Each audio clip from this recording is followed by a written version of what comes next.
Unfortunately, trading can feel like a never-ending mental battle. I've been there as well. Blown accounts, sleepless nights, and that voice in your head constantly telling you to quit. But here's the thing. The mental game isn't just an obstacle, it's the key to success. And once I mastered it, I was able to then make my first $100,000 with trading. In this video, I'm going to show you the exact mental shifts I made, the biggest struggles traders face in general, and how you can overcome them to reach profitability in 2025. The first thing that I want us to discuss about is human psychology. Because before going over the mental struggles that traders have and how to overcome them to then reach profitability, we firstly need to understand why these problems occur in the first place. And for us to do that, we need to understand the human psychology. Because same way as you would go to a doctor and together you will try to find the source of you developing, let's say, a health issue, same goes to us traders finding out why we took certain decisions in certain moments. And this brings me to human psychology. Ever since humans existed, we always liked the feeling of control. We always like to be in control. For example, to be in control, you want to be financially stable, you want to be healthy,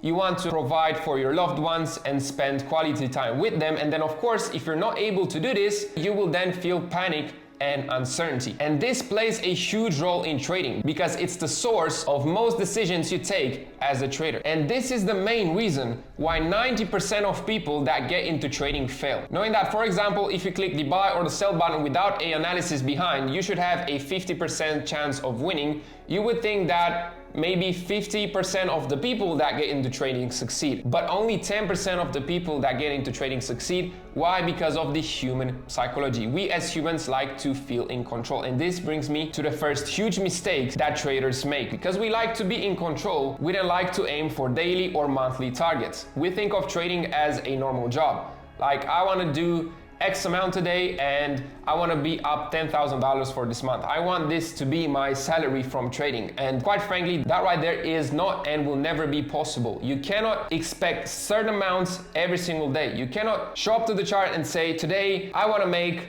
$500 on your USD. If I don't make it, I will sit at the chart till I will make it. Guess what? You will end up blowing the account. And I still see so many traders to this day that struggle with this. And the first thing that you need to do is understand why you took that decision. Now, before talking about the next mental struggles and how you will be able to overcome them, you need to make sure that it is not a strategy problem. Because nowadays I see a lot of people that get into trading, they spend maybe a couple months trying to learn the basics, and then they start trading a live account, and as soon as they blow it, they blame their psychology without understanding that it could be a strategy problem. It is very important for you to have a backtested strategy that you know has an edge on the markets. You backtested it, you saw it's profitable, you demo tested it, you made consistent profits, and then you also made profits. Only then you can say that you do have a profitable system. And then if, for example, on a live account or on a prop firm account,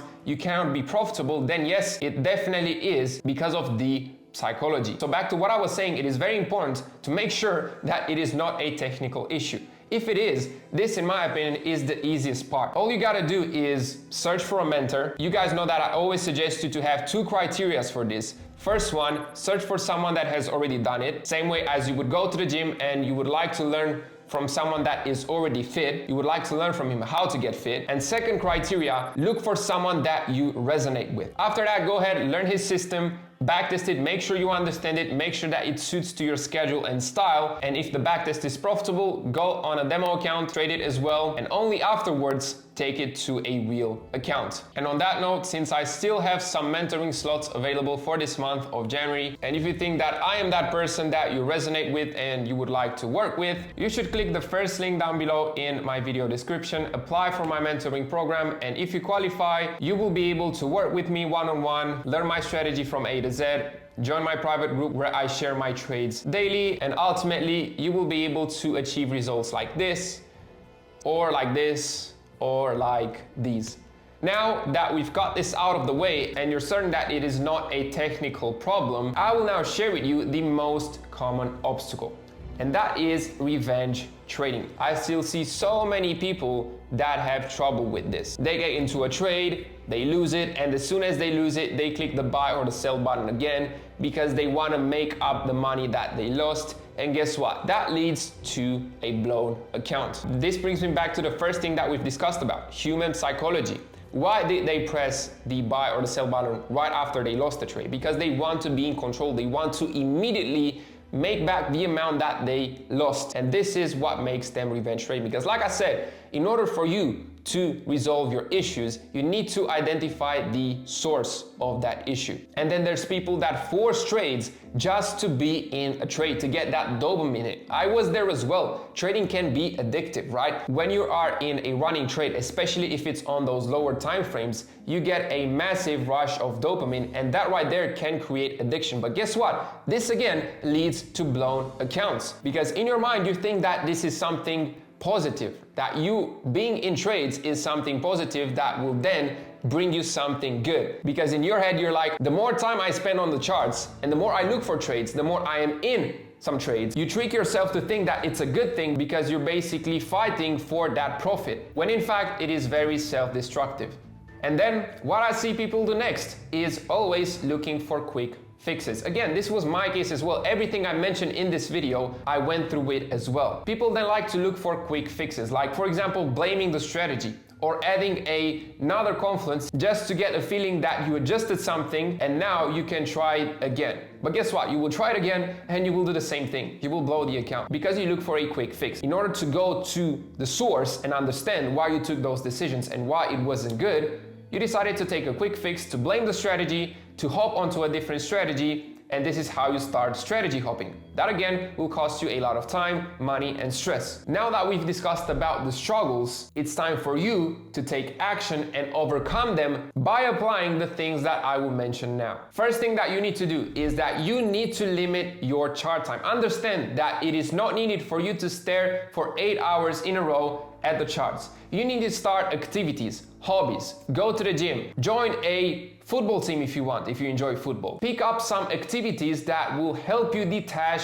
from these charts. Because what you need to understand is that your whole life doesn't revolve only around trading. There's more to life than just trading. Something that I did that has helped me tremendously is right after my trading session, I scheduled a gym session, because like this, I knew that immediately after my trading session is done, I close the chart, I go to the gym, and I forget about trading completely. Because guess what? If I was to stay home right after my trading session, I would still check the charts, I will still check to see how the trades are running, and because I would get emotional, I would then tend to do bad things. I would either close out my trades earlier, I would place trades and revenge trade. Basically, I would do the things that I mentioned a couple minutes ago. Okay, so it is very important for you to pick up some hobbies and activities, because this will help you detach from the charts and be more disciplined. And this brings me to the next thing that you need to understand and apply. You need to always remind yourself, why have you started trading in the first place? And you will say that I started trading because I wanted to have a better financial situation, okay? I wanted to have more freedom, I wanted to have more time.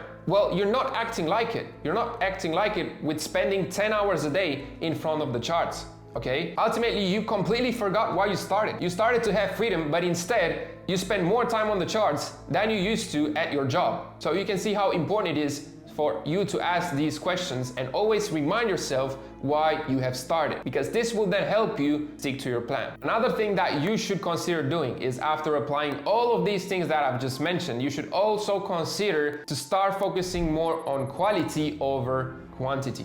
You see, in trading, it is not about who takes the most setup. It is about who takes the best setups, those A+ setups. You see, the best traders in the world only take few trades a month. Some even take few trades a year because they trade with a huge capital and they swing trade, right? So why on earth would you like to enter 10 trades daily? It is not a competition and the winner is the one that has the most trades. No, the winner is the one that has the trades that provide the biggest quality.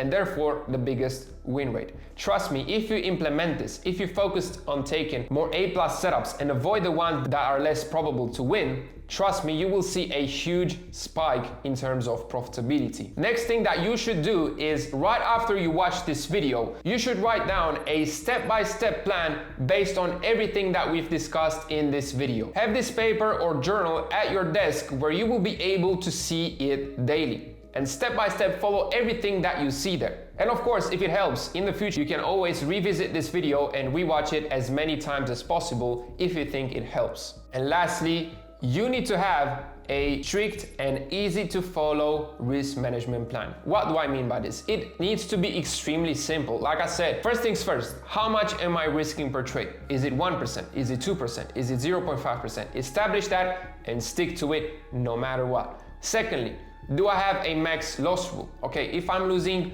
one trade, am I ending the day there? If I am losing 2 trades, am I ending the day there? Establish this as well, because it is truly important. Because rules like this can keep you away from revenge trading, from FOMOing, from forcing trades, from getting into big unnecessary losing streaks that will then end up blowing your accounts. So make sure to implement a strict and easy to follow risk management plan, because it is truly extremely important. And that being said, I really hope you guys found this video valuable. If you did, let me know, drop a like, share it as well, drop a comment, ask me anything you want if there's any other unclarities or questions, and of course if you have any other future video ideas and any requests. And lastly, if you would like to see me trade for a full day in my car to see how much money I can make sure to watch this video right here. Take care.